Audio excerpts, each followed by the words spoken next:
Bueno, mis hermanos, vamos a la segunda parte de este curso de Introducción a la Predicación Bíblica. Vamos a tratar tipos de sermones.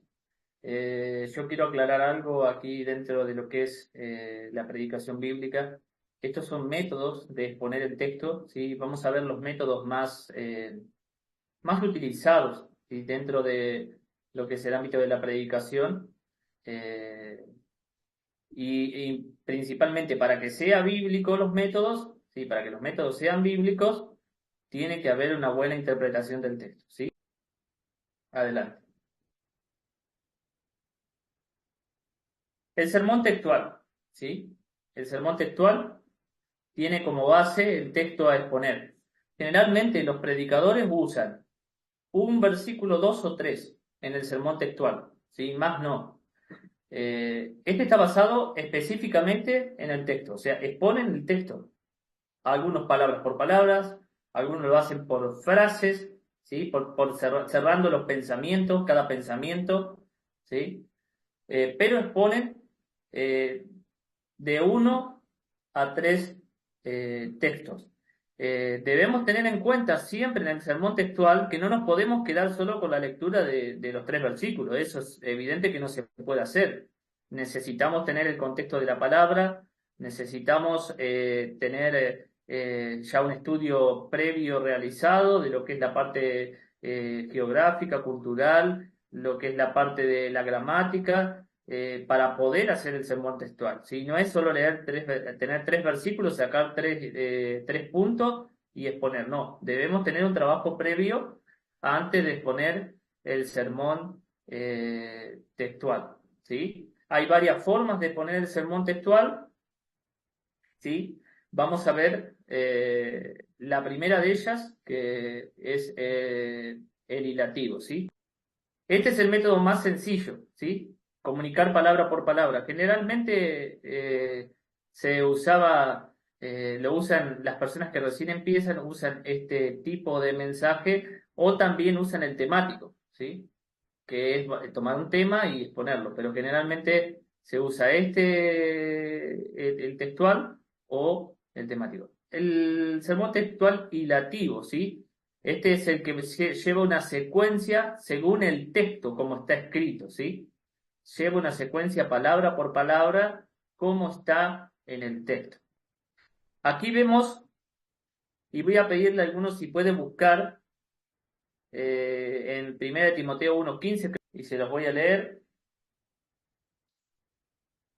Primera de Timoteo 1:15 dice lo siguiente: palabra fiel y digna de ser recibida por todos, que Cristo Jesús vino al mundo para salvar los pecadores, de los cuales yo soy el primero.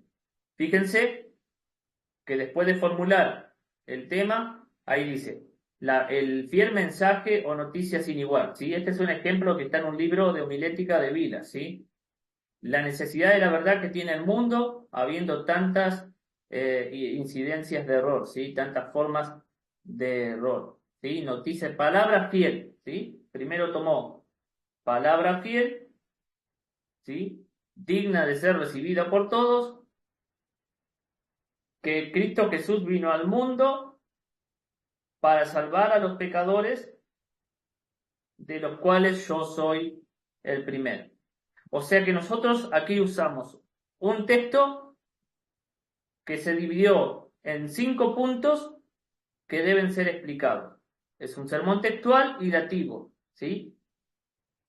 Tomando palabra por palabra o frase por frase. En este caso, palabra fiel, digna de ser recibida por todos, tiene otro concepto, otro pensamiento, que Cristo Jesús vino al mundo para salvar a los pecadores, de los cuales yo soy el primero, ¿sí?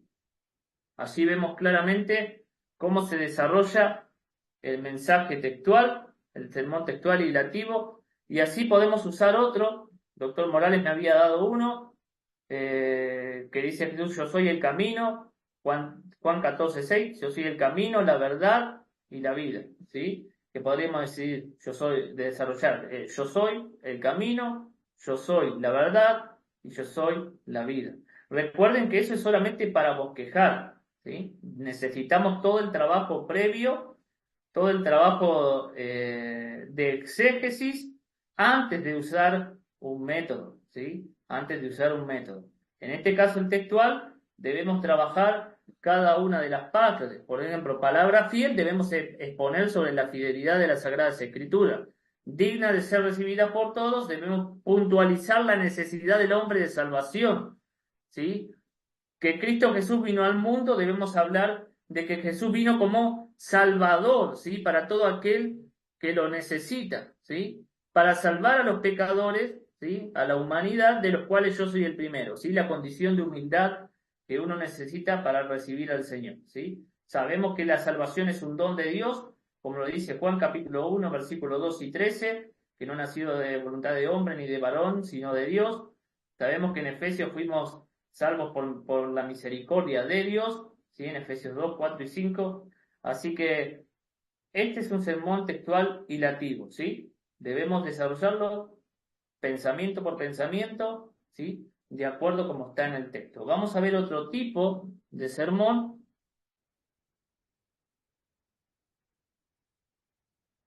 Antes de eso quiero dejar esto. La evaluación. Es un texto que se puede desarrollar de forma progresiva. Importante entender el contexto, ¿sí? Nunca hagamos el mensaje, el sermón textual hilativo sin el contexto, ¿sí? Porque podemos llegar a interpretar otra cosa. Incluso hay algunas palabras, como compartí hoy, como mundo, ¿sí? Como puede ser servicio, otras palabras que pueden tomar otra connotación, que no es la que nosotros estamos interpretando, ¿sí? Así que en ese caso debemos tener en cuenta el contexto del texto, tanto contexto cercano como contexto lejano. ¿Qué quiero decir con esto? No solo deberíamos leer el libro, sino también leer toda la Biblia para entender cómo encaja ese libro dentro del plan de redención, ¿sí? En eso nosotros tenemos que ser asiduos lectores de la Escritura, ¿sí? Para poder exponer. Pero para tener un sermón textual correcto, tenemos que tener claridad del contexto, ¿sí? Tanto cercano sea del capítulo o los capítulos o del libro completo, ¿sí? Tener en cuenta la claridad en cada concepto, ¿sí? Eh, las palabras se usan del texto, pero necesitamos explicarlas. A veces el lenguaje es confuso, o a veces el lenguaje está en un castellano antiguo, ¿sí? Para eso debemos utilizar palabras claras para explicar los conceptos. Y no perder de vista cuál es la idea central del sermón, ¿sí? No perderlo de vista. Sermón textual analítico, ¿sí? En este tipo de sermones, que también es textual, se utilizan frases, ¿sí? Precisas o ideas precisas, concretas, que en cierta manera son incisivas en la mente de la persona para hacerle recordar lo que uno está predicando, ¿sí? En ese caso, las frases que se formulan a partir del texto mío llevan al oyente a entender de forma más sencilla el sermón. Llevan al oyente a entender de forma más sencilla el sermón. Este pasaje de Lucas 23, 43 dice Jesús. Entonces le dijo Jesús, de cierto os digo que hoy estarás conmigo en el paraíso. Acá vamos a tener un ejemplo, ¿sí? De este mensaje. La promesa del ladrón arrepentido. De cierto os digo, seguridad preciosa. Jesús le estaba garantizando que iba a estar con él en el paraíso. Estarás en el paraíso, invitación admirable, ¿sí? Fíjense que son ideas incisivas, seguridad preciosa, invitación admirable, estarás en el paraíso, compañía gratísima o compañía maravillosa o gloriosa, estarás conmigo, y promesa sin duda, estarás hoy, ¿sí? Entonces vemos aquí que en los 4 puntos se utilizaron ideas dominantes precisas para el texto que se tomó, ¿sí? En Lucas 23, 43. Una seguridad preciosa de que iba a estar con Jesucristo, una invitación inigualable, ¿sí? Porque estar con Él estar en el paraíso, en la gloria celestial, va a ser un momento glorioso y maravilloso, una compañía inigualable, ¿sí? Que sería estarás conmigo, y una promesa que cuando Dios hace una promesa, Dios Padre, Dios Hijo hace una promesa, sin duda la vamos a recibir, ¿sí? Se va a cumplir, ¿sí? Estará solo, ¿sí? Así que ahí vemos el caso del sermón textual analítico. Así también se lo puede hacer por medio de frases. Se utiliza el texto así como Lucas 23:43 y se usa ideas dominantes para que queden grabadas en la mente de la persona, ¿sí? A la hora de exponer. Y es importante repetirlas, ¿sí? No solo nombrarlas una vez, repetirlas para que la gente lo pueda recordar. Yo recién lo compartí. Sermón analítico invertido. En este caso, los pensamientos de cada punto con respecto al texto son invertidos para que cobren mayor impacto, ¿sí? En el mensaje, ¿sí? Hay casos donde podemos invertir el orden de los pensamientos, que nos pueden ayudar en el sermón analítico, como dimos recién, frases y ideas dominantes de un pasaje que se toman cada pensamiento del texto, se le hace una idea, un pensamiento dominante e incisivo. En este caso, el sermón analítico invertido toma el texto e invierte algunos de los pensamientos para darle un mayor énfasis. Siempre en la predicación hay que llegar a un clímax. O sea, hay que ir de menor a mayor, ¿sí? Y el texto te tiene que llevar hacia estar esperando la conclusión, esperando la aplicación, la conclusión del mensaje y la aplicación misma. Llevar a la gente a que esté atenta, ¿sí? Desde el principio hasta el final. Y en este caso del sermón analítico invertido vamos a ver un caso, ¿sí? De Efesios 4:30, donde si alguno lo puede leer, le invito a que lo lea y después pasamos a la parte del sermón analítico invertido.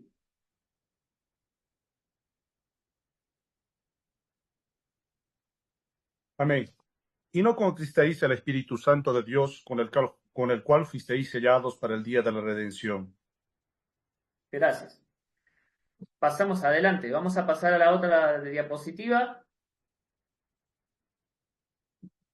Sellados, dice, sellados por el Espíritu. No contristéis al Espíritu Santo con el cual fuisteis sellados para el día de la redención. Si ustedes prestan atención, ¿sí?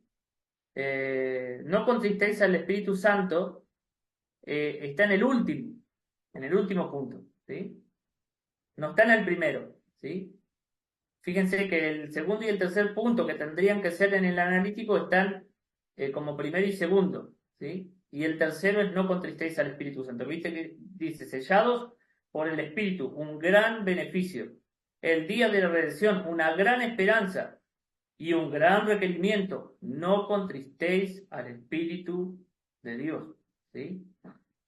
Aquí ven cómo cobra fuerza, ¿sí? El mensaje al dejar en el tercer punto, ¿sí? La idea del texto, o el pensamiento del texto, mejor dicho, que dice no contristéis al Espíritu Santo, ¿sí? Ahí vemos un sermón analítico invertido. Se invirtió el primer punto, que tendría que ser no contristéis al Espíritu Santo, se lo puso en el tercero, ¿sí? Para que ustedes puedan ver, para dar un mayor énfasis a la hora de predicar. Sermón temático. Bueno, este es un tipo de los sermones que más se utilizan, por lo menos que yo he escuchado, en las predicaciones de algunos lugares donde he concurrido, el sermón temático, ¿sí? El sermón temático es una exposición, ¿sí? De un tema, ¿sí? Que es bosquejado, un tema bíblico que es bosquejado, ¿sí? Siguiendo, haciendo puntos con respecto a ese tema, ¿sí? Que se encuentra en la Biblia, ¿sí? Y ahí podemos hacer del sermón temático distintos tipos de sermones, algo argumentativo, ¿sí? Un sermón temático de enseñanza, explicativo, ¿sí? O demostrativo, ¿sí? Eh, Vamos a ver el caso de uno, adelante, para que puedan ver un sermón temático. El prometido Mesías, ¿sí? Ahí dice, la promesa de un redentor fue hecha a nuestros primeros padres desde el momento de la caída. La Biblia va definiendo el carácter de este enviado sin igual que vendría a efectuar la liberación espiritual de la humanidad, desarrollo. Notemos sus características. El prometido Mesías. Esto es una argumentación, ¿sí? Será simiente de la mujer, lo que parece predecir su nacimiento virginal. ¿Sí? Ahí tenemos el texto de Génesis 3:15. Sería un descendiente de Abraham, Génesis 22:18. Sería de la descendencia de David, nacería en Belén, Miqueas 5:2. Sería contado entre los malhechores, Isaías 53:9, pero enterrado en rica tumba, Isaías 53:9, y no quedaría en el sepulcro, Salmo 16:10. Conclusión, dice allí, Cristo se demostró como el Mesías prometido y como tal debe ser aceptado. Es un sermón argumentativo, ¿sí? Y ahí pueden ver que se tomó un tema, el Mesías prometido, y se desarrolló 8 puntos argumentativos, ¿sí? A mí me parece mucho, ¿sí? Pero estaba puesto en un libro. Yo haría una argumentación un poco menor para poder desarrollar el tema, no ocupar tanto tiempo en la exposición de este tema, ¿sí? Pero bueno, es uno de los ejemplos que había, ¿sí? Recordemos, vuelvo a recalcar, no olvide el contexto, porque en estos casos de los sermones temáticos utilizamos textos por separado, no de un mismo párrafo, no de un mismo libro, y nosotros tenemos que saber muy bien cómo están ubicados y qué es lo que quiere, qué es lo que quiere decir cada texto que uno utiliza. Por lo tanto, también tiene que saber el contexto del texto que va a utilizar. Yo, en consecuencia, considero que para este tipo de sermones temáticos no se use más de uno o dos textos para argumentar cada uno de los puntos, porque podemos caer en el error a la hora de argumentar o de explicar, porque debemos tener muy buen entendimiento bíblico de cada uno de los textos que vamos a, a exponer, ¿sí? Siga un orden de importancia de menor a mayor, ¿sí? Es importante en un sermón temático, porque como en el sermón temático cada punto depende del tema, también tenemos que llevar a la congregación a que esté siempre atenta, por tanto tiene que ir de menor a mayor, ¿sí? Tenemos que ver los puntos que sean de importancia de menor y a mayor. De mi punto de vista, yo considero que no más de 3 o 4 puntos, porque cuando nos excedemos en puntos, la gente generalmente no se acuerda cuál es el punto, la idea central. Se olvida de la idea central. ¿Y qué dijo el predicador? Y que teníamos que arrepentirnos, que teníamos que creer, que teníamos que santificarnos, y que Dios obraría para glorificación en nosotros también, como Él lo tiene prometido. Pero en realidad se llevó un montón de puntos y nunca sé. ¿Y cuál fue el tema al final? Y no lo sé. Eso es lo que dijo el predicador, ¿sí? Alguna gente dice así. Por eso yo considero que no más de 3 o 4 puntos. Y mantenga la idea central siempre presente a la audiencia. Eso es lo que yo voy a compartir más adelante, lo que sería no el propósito, sino la idea homilética siempre tiene que ser presentada a la audiencia durante todo el mensaje. La idea homilética debe ser presentada de la misma forma en que se escribe o buscando alternativas sinónimas para que la gente siempre recuerde cuál es la idea dominante del sermón, ¿sí? Sermones narrativos. Bueno, este es un desafío, creo, para los predicadores, porque eh, a mi entender, una de las cosas que más me preocupan en el sermón narrativo es poder entender la idea, lo que sería el clímax y la idea del mensaje, ¿sí? Mucha lectura en el sermón narrativo, entender los personajes involucrados, el diálogo, la situación es muy importante leer correctamente y varias veces la narrativa. En la narrativa se da una secuencia, que no tengo el gráfico acá, pero se da una secuencia, hermanos, que primero se genera un ambiente. Le voy a dar el caso de Génesis 22, de Abraham con su hijo. Se genera un ambiente. Dios le dice a Abraham que sacrifique a su hijo. Se genera un conflicto. Abraham va hacia el monte, moría a sacrificar a su hijo, y su hijo le dice a su padre: Padre, he aquí la leña, ¿dónde está el cordero? Y Dios dice, y el padre dice: Dios se proveerá cordero para el holocausto. ¿Sí? O sea, hay un conflicto, un argumento que se va dando, ¿sí? Y llegaron al monte, y el padre y Abraham ya estaba por sacrificar a Isaac, y lo puso sobre el montículo del sacrificio, y cuando levanta el cuchillo, yo creo que ahí está el clímax. El ángel dice: no lo toques, Abraham, he entendido que temes a Dios, y ahí mira el cordero, y ahí sería la solución, ¿sí? Que da Dios a Abraham. Sería la provisión, ¿sí? De un cordero para el holocausto. Y en ese caso, mis queridos hermanos, eh, Abraham no sacrificó a su hijo, ¿sí? En el monte, sino que Dios proveyó un cordero para el holocausto. Pero pensando cristocéntricamente, Dios tuvo que exponer a su hijo, ¿sí? Para que nosotros tengamos, ¿sí? Salvación, ¿sí? Ahí tenemos la imagen, de lo que sería la narrativa. Tiene un ambiente, tiene un conflicto, tiene un clímax, una solución, y después empieza otro ambiente, ¿sí? Porque después empieza otro ambiente diferente, con diferentes diálogos, y con diferentes, digamos, puede haber otras personas involucradas. Así que la narrativa es muy importante a tener en cuenta esos puntos que les doy.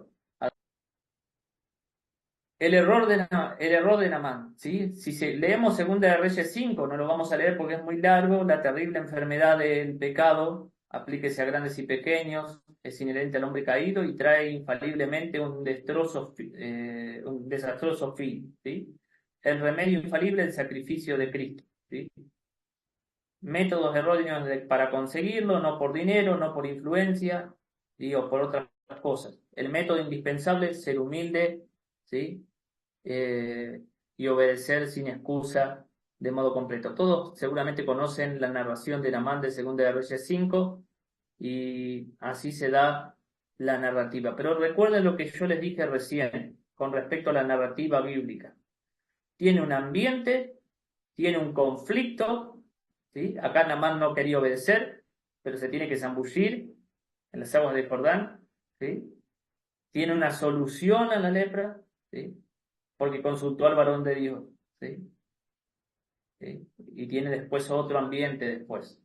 ¿Sí? Así las narrativas se van manejando, y el clímax y lo que se van compartiendo los personajes y palabras que se repiten, y lo que se da principalmente en el clímax, con las palabras que se repiten y con la narración en sí, cuando se lee varias veces se encuentra la idea central para poder exponer el texto, ¿sí?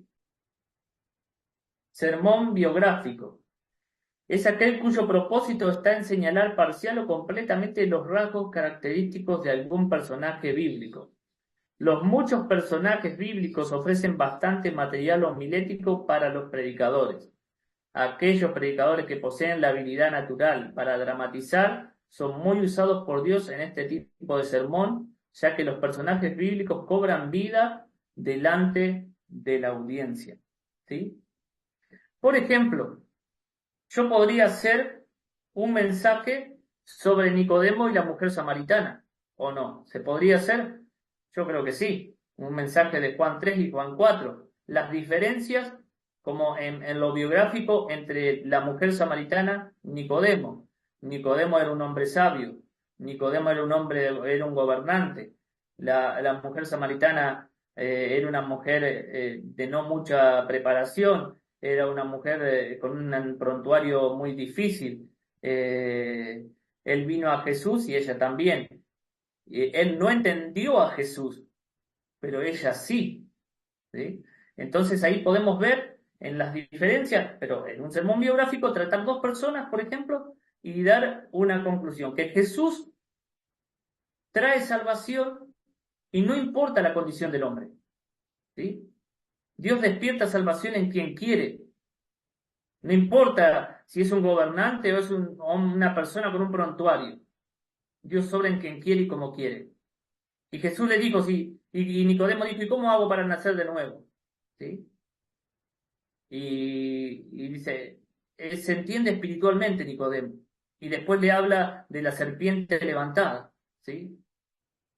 Y no lo entendió al principio. Y la mujer samaritana sí entendió que era el profeta, que era Jesús, ¿sí?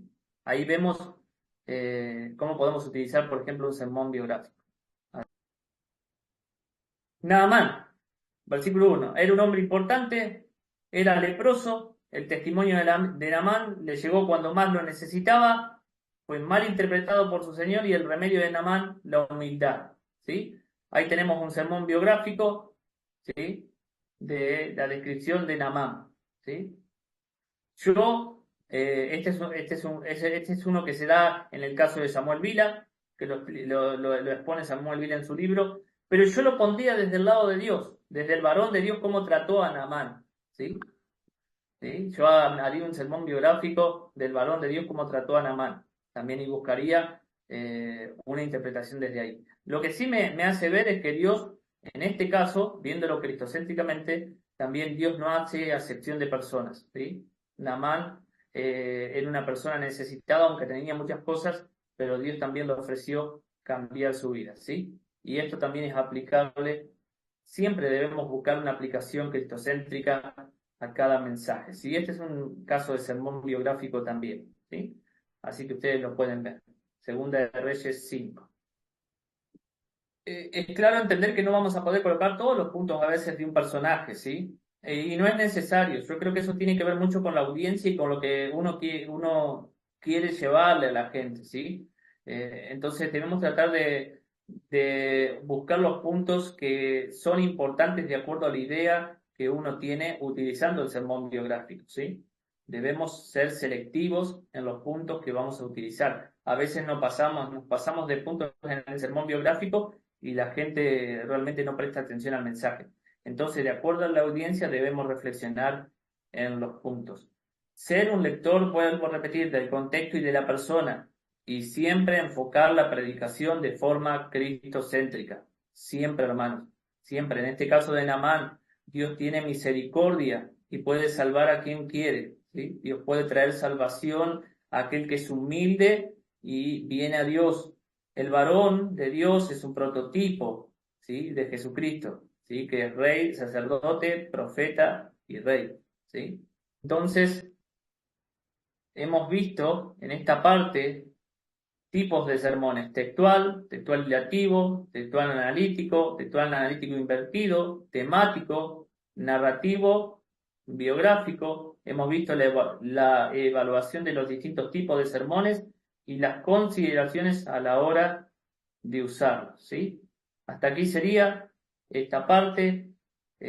También sería la lección Dios, es más bien una explicación para que después ustedes puedan tener entendimiento a la hora de leer, ¿sí? Hasta aquí sería la lección 2.